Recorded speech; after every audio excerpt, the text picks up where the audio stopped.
میں اس عجز و بے بذاتی کی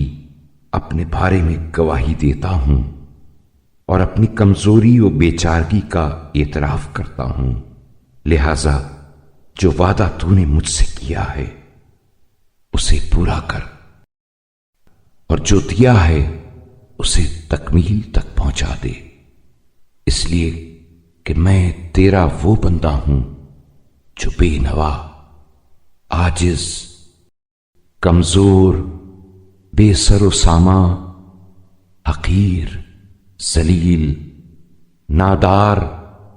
خوف زدہ اور پناہ کا خواستگار ہے۔ اے اللہ، رحمت نازل فرما محمد صلی اللہ علیہ وآلہ وسلم اور ان کی آل پر، اور مجھے ان عطیوں میں جو تو نے بخشے ہیں فراموش کار، اور ان نعمتوں میں جو تو نے عطا کی ہیں احسان ناشناس نہ بنا دے،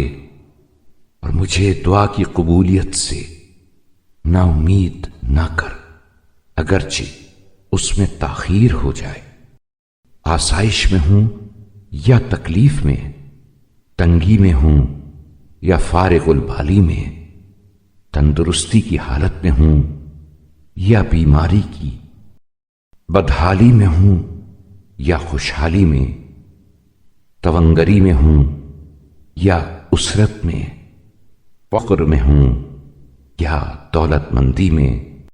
اے اللہ، محمد صلی اللہ علیہ وآلہ وسلم اور ان کی آل پر رحمت نازل فرما، اور مجھے ہر حالت میں